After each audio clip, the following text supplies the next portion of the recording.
My story begins not too far from where I'm standing right now. My first taste of leadership was while playing sports in high school. I was a captain among other captains one year, and like most leaders, our leadership styles differed. I was never the loudest or the most demanding, but I was always competitive and loved to win. After all, who doesn't love to win? One year, we had the opportunity to go to a championship. Excitement was high, but so were tensions. As we practiced for the games, about a week before the championship games, practices intensified to twice a day. As I was looking around my team, I saw a team that was unmotivated and overworked. How could it be? We were preparing for the most important games of our lives, and our spark was missing. One night, after practice, we huddled, tense and uncertain, and the consensus was we should practice longer, push harder, and focus solely on the game. As I looked around to my teammates, I knew this wasn't the real consensus we were all feeling, including myself. So days leading up to the game, I took it upon myself to talk to my teammates. Like I said, I wasn't the loudest, but I knew finding out the root cause of our slump was key to turning things around. As I talked to my teammates, the consensus was clear. We were overworked, overtired, and overwhelmed. So I went home one night and put a plan together. We needed to refocus our efforts. 2 days before the game, I show up to practice early.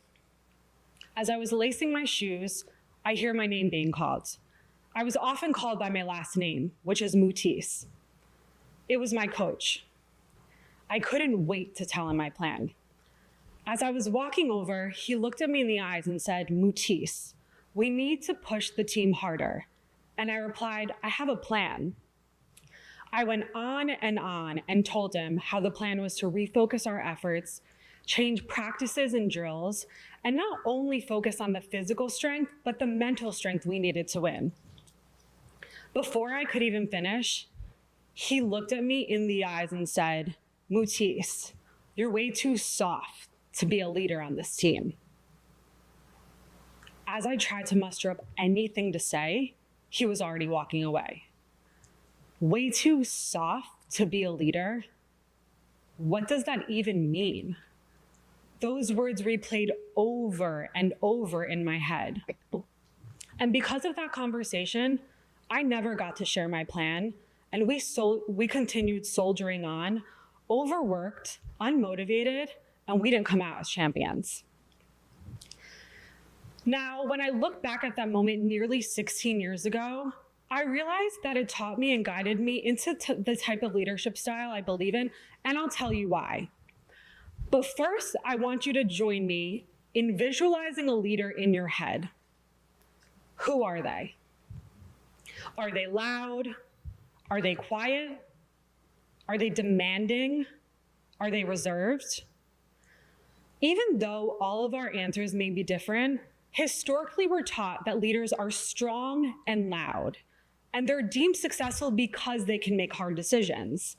See, these descriptions are of a leader was everything told I couldn't be because I was too soft that day on the field. But here's the thing. I never believed I was too soft to lead, and I still don't. Because while my coach saw it as a shortcoming, I saw it as my strength. Leaders can be strong and loud, but I would like to argue that they can also be soft. By committing to a softer approach to leadership, you find your strength in vulnerability, and your voice is making others loud by amplifying their voices through empathy. So let's get into it. I currently manage concert experiences that have since scaled globally. 5 years ago, when I was asked to launch this concert series, it was one of the worst launches to date. I had no team and no clue how. Now that I manage a team, there's a saying that I say often, which is, you get to make a mistake, but you don't get to make the same mistake twice. That day when I launched it in the US, I didn't make one mistake, I made several. But I'm not here because I brushed off my failure. I'm here because I embraced it.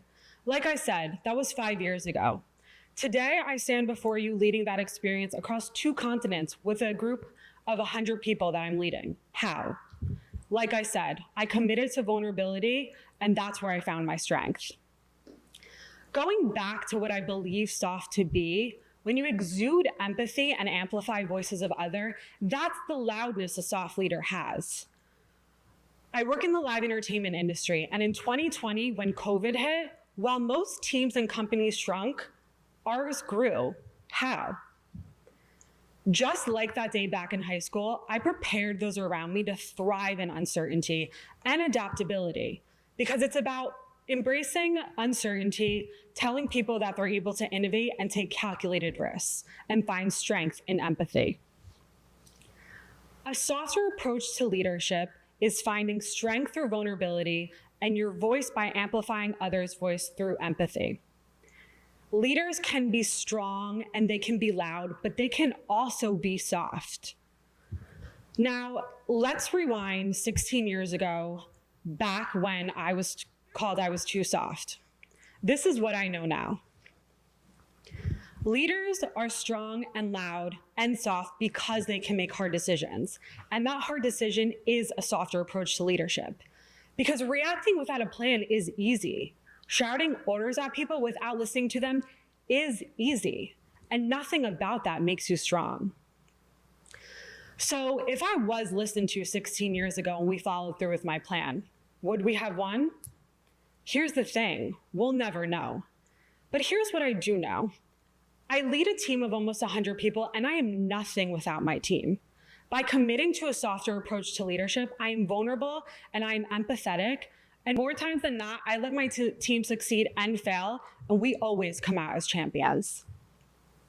So I would like to ask you, commit to a softer approach of leadership. Thank you.